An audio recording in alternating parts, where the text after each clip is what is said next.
Welcome to the Great Lakes Fishing Podcast presented by Fishhawk Electronics. If you're looking for news, tips, and stories about fishing the Great Lakes, you've come to the right place. And now your host, Chris Larson. Joining us now is Rob Wendel. He is a kayak angler out of northern Illinois. Rob, thanks so much for joining the show. Thanks for having me. Rob, first of all, how did you get started in kayak fishing? Well, back when I was in college, I was shore fishing a lot, and I was kind of sick of being stuck on shore.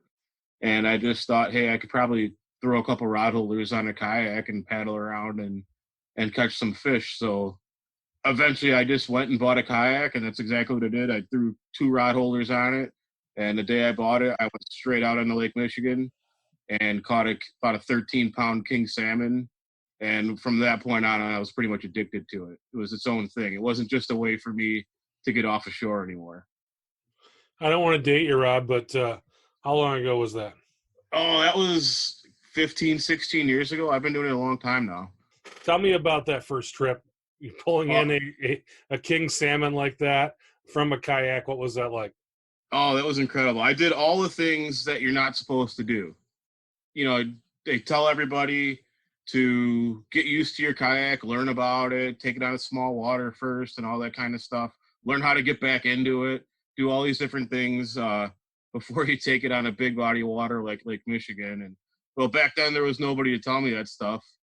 So I just went straight out into the lake, and it was really windy that day. It was a straight west wind, good 20 miles an hour, should never have gone. And I was trolling 3 rods with Dodgers for cohos there. I lived right on the lake, and the charters had been catching cohos right in front of my apartment for like a week. Every day I'd see them out there. So I had to get out there as soon as I could. And so I was just trolling east, and really I was going way too fast because the wind was pushing me so hard. And finally looked over my shoulder and realized I was really far from shore. So I turned around, and finally when I turned around to go back into the wind, I slowed down enough to actually catch a fish. And I don't think I was heading west for more than 5 minutes, and I had a spinning rod flatline behind me with a little J9 on it, jointed Rapala, and it just started screaming line. And I was like, oh, I must have snagged onto a floating log or something back there. I just didn't believe I actually had a fish on. But I was, and so that fish just towed me around for a while. No wind would push me one direction. The fish would go the other direction. My other lines all sank and got tangled and twisted up and snagged on the bottom. And it was a big mess. And I don't know how long it took me to land that fish. I was probably only using 8-pound line on that rod. And eventually I got it into the net in this little wading net I had. Brought it in, and I'd never been in a kayak at all before. And so I was very uncomfortable at the time, especially with the older kayaks that we had back then, and didn't even feel comfortable enough to reach forward and grab my pliers to unhook the fish. So I had to paddle all the way back to shore with the hooks, all the treble still in the fish's mouth with the fish in my lap. Luckily for me, the fish was pretty much dead by the time I landed it, but otherwise it could have been a real mess for me. But it was quite an experience. I learned a lot just from that one trip, and the rest is history after that. I mean, that was just the way I wanted to fish. Yeah, you've been doing this for a long time. You tell us that story. You did all the things that you're not supposed to do. What are things supposed to do? What's kind of your advice for people who are thinking about doing this? What are kind of maybe the rules that they should live by to get started? Definitely, if you're going to start fishing on Lake Michigan in the kayak, don't take it straight onto Lake Michigan. Take it into a small pond, get comfortable with it, learn how it handles, dump it, flip it over, practice getting it back right side up, practice getting back into it. That's a really important skill to have. Not all kayaks are easy to do that with.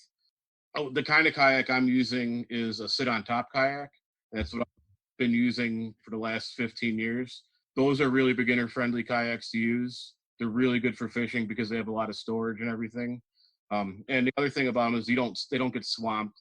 They're not like a traditional kayak where you're sitting inside of it and you might have a skirt like a sea kayak. It's easy to use. The other thing is they have a lot of primary stabilities. There's 2 types of stabilities with kayaks. You have primary, secondary. primary is when you feel really stable, but you can only go so far before you are going to tip. A kayak with a lot of secondary stability might feel tippy, but it's going to go a lot further before you're going all the way in. So those are just things you need to learn with your kayak. The other thing is don't go when it's really windy. It was steady 20-mile-an-hour wind that day, gusts over that, and really try to go out only when it's 15 or less is kind of my rule of thumb. We had a nice west wind, and I'm on the west side of the lake, so it looked, nice and calm on shore. But once you got out a ways, and I don't even know how far out I made it that day, but once you get out there, then it's not so calm anymore. And that's where things can get kind of hairy when you're exposed to the wind and the waves. So you got to keep that in mind. Even when it looks calm, it might not be calm where you're going. You talked a little bit there about kayaks. What other gear is needed? What kind of things are you going to need to go out and do something like this? For Lake Michigan, you need a pretty good kayak. I like Kobe kayaks. They're the best. And if you're this kind of fishing is what you're going to take seriously, then the pedal drive is the only way to go. Back then I was paddling a regular paddle kayak, but the pedals make things much, much easier. For one thing, your legs are much stronger, so you can go much longer, faster, and your hands are free to fish. So when I'm setting lines, I can do that, keep my momentum going, keep moving. And the other thing is when I'm fighting fish, I can still control the boat. So there's a lot of advantages to that. But the main thing is you want a nice self-bailing kayak. You take waves over, the water just rushes out. Longer the better. The ones I use now, I use a Hobie Pro Angler 360. That's 14 feet long, and that's a pretty good length for me. Back then, I was using a boat that was 12 feet.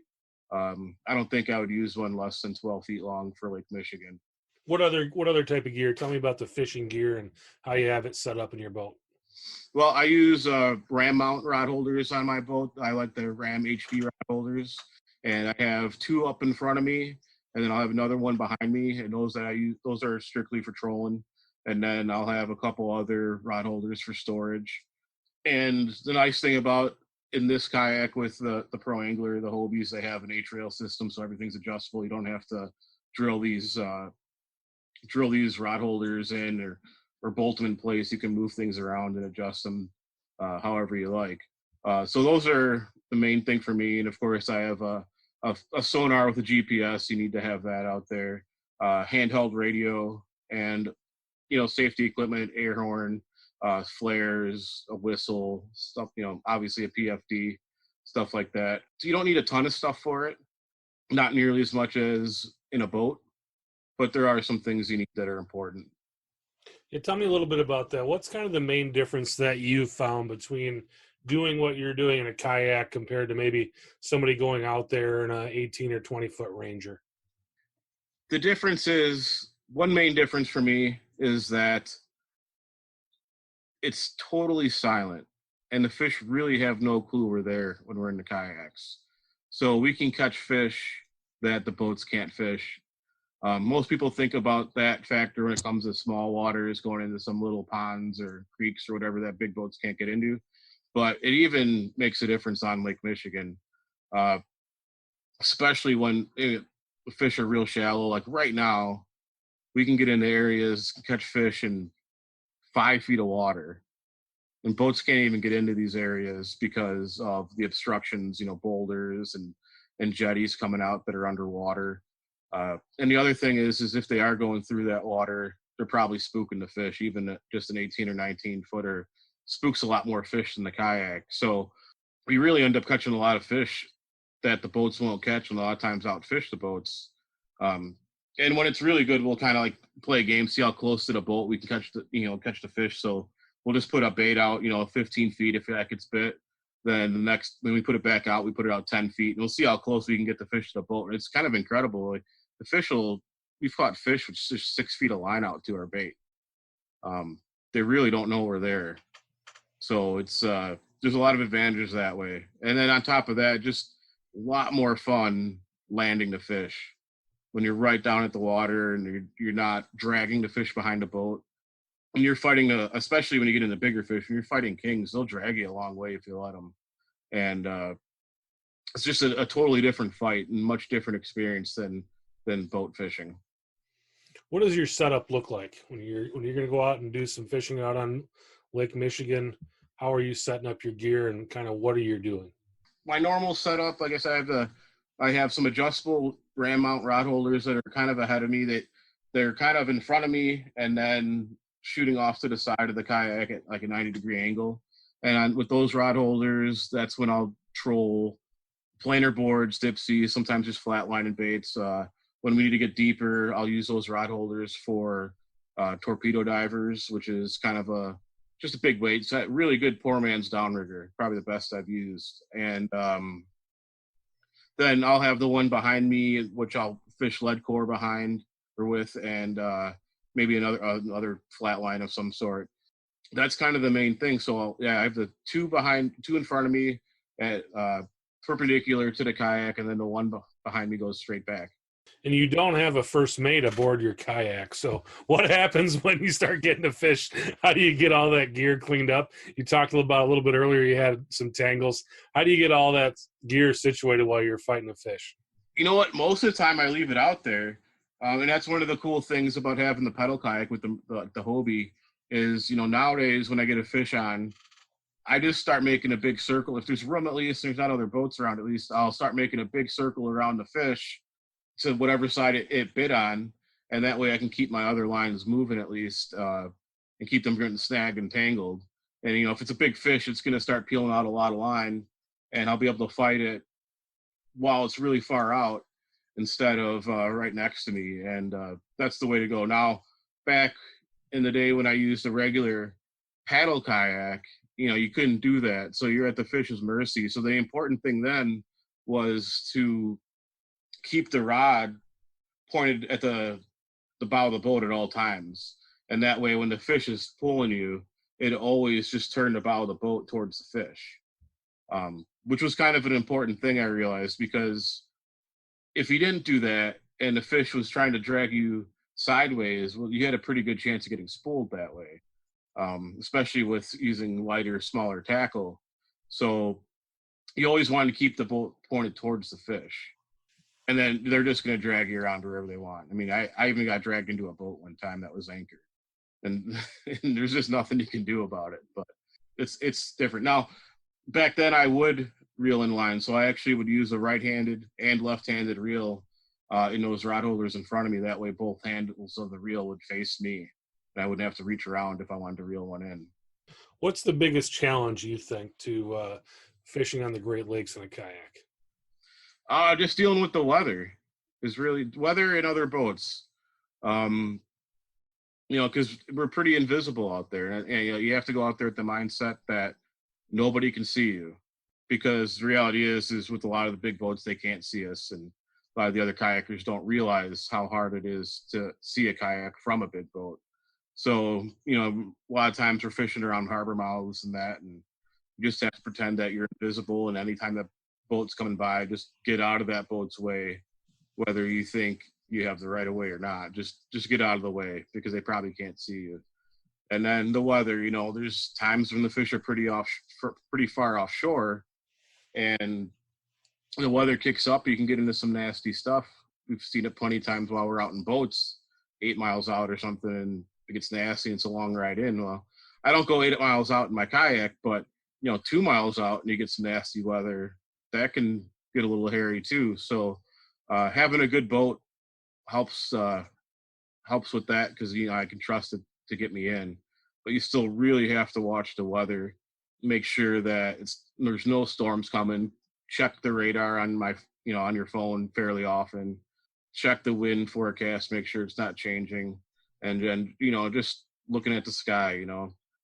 There's been several times I've been out there thinking that I had some pretty clear weather ahead of me, and then just start watching the sky and realize I need to check my radar, and sure enough, there's something coming my way and I need to make my way back in. And so those are, I think, the biggest challenges of kayak fishing, because everything else is pretty easy to kind of get over. Only running 3 lines compared to going out in a boat with other people and running 9. You learn pretty quick how to select your rods the most efficient way. And as far as covering water goes, you learn pretty quick to target specific areas. You don't need to have the mother load of fish to catch a few. You can target smaller schools of fish and still do pretty well.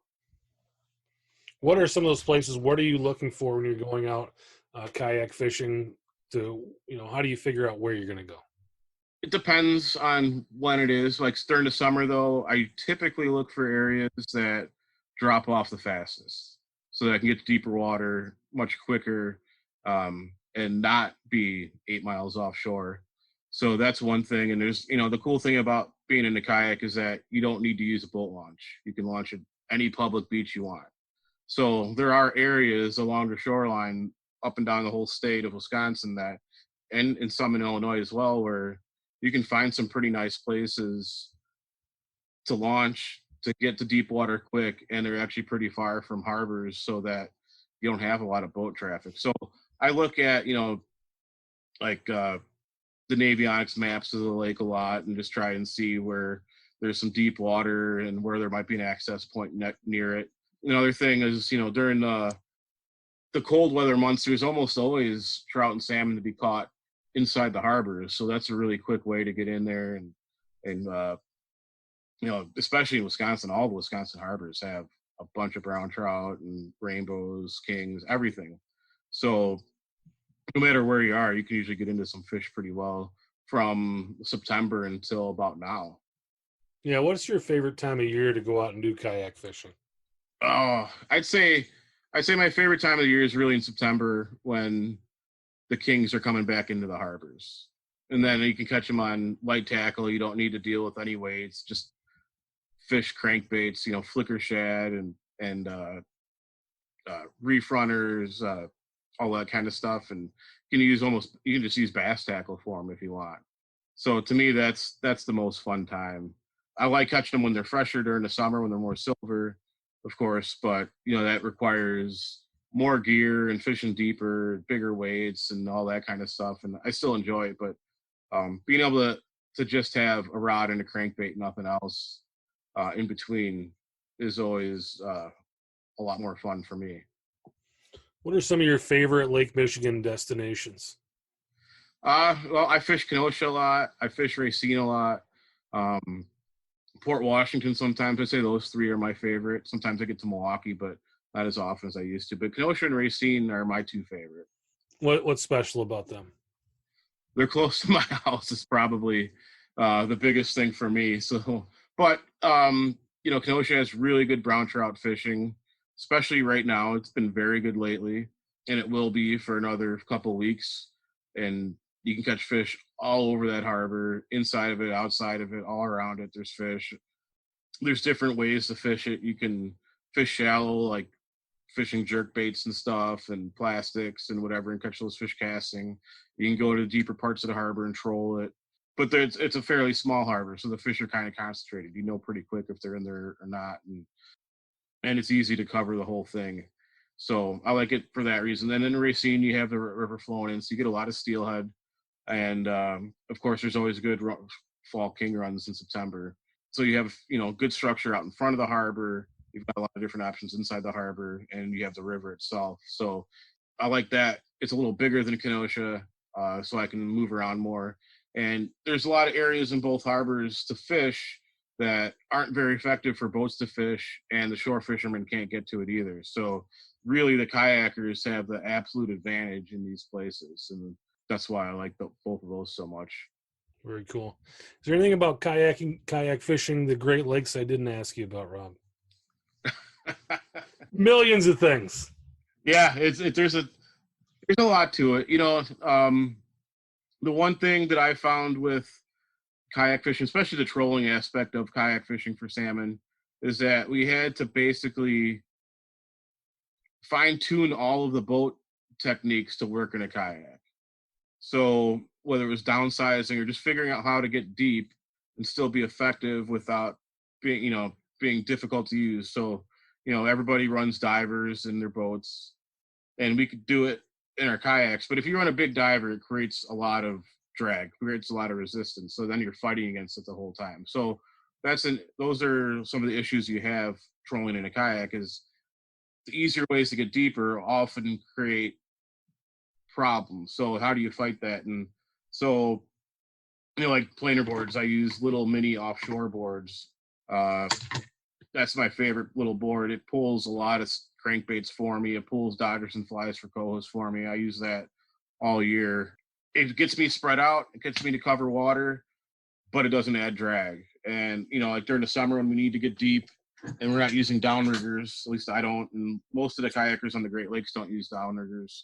I use these torpedo weights to get down. So it's about being efficient and trying to be effective and not being a burden. And that's what, those do a good job for that. We'll troll lead core, sometimes copper, but I don't use a lot of copper. There's little nuances to certain things. So one thing in the kayak I do a lot, and if I'm going to turn, I turn fast. I make really tight turns compared to a boat and get right back onto the fish.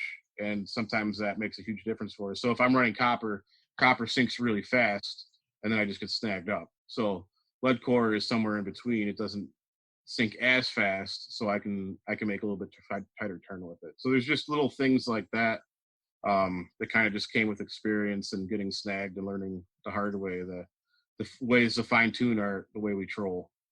Sounds like what you're doing is really cool. I've been watching you on Instagram as well, seeing all the pictures and stuff you're putting up there. People want to find out more about you and what you're up to. What's the best way for them to find you? You can find me on Instagram. It's rwendel _GLKA, or just talk to me on Facebook on there, Rob Wendel. So that'd probably be the best way. Or you can find me at Lake Michigan Angler in Winthrop Harbor, Illinois. Tell us a little bit about that, Lake Michigan Angler in Winthrop Harbor. You're a regular fixture there. What's that place all about? That is, we opened it 9 years ago, and pretty much salmon fishing is our main thing. We've got a little bit of everything in there, but it's a lot of stuff for salmon fishing. So anybody who needs gear for tackle, you can come into Lake Michigan Angler, and we pretty much have it all. Awesome. Rob, thanks so much for joining the show. Really appreciate it. And I think the main thing is that your story and what you've been up to, I think hopefully will inspire some people who maybe haven't thought about fishing the Great Lakes to give it a try. Awesome. Sounds good. Thanks for listening to the Great Lakes Fishing Podcast presented by Fishhawk Electronics. For more information on fishing the Great Lakes, visit our blog at fishhawkelectronics.com.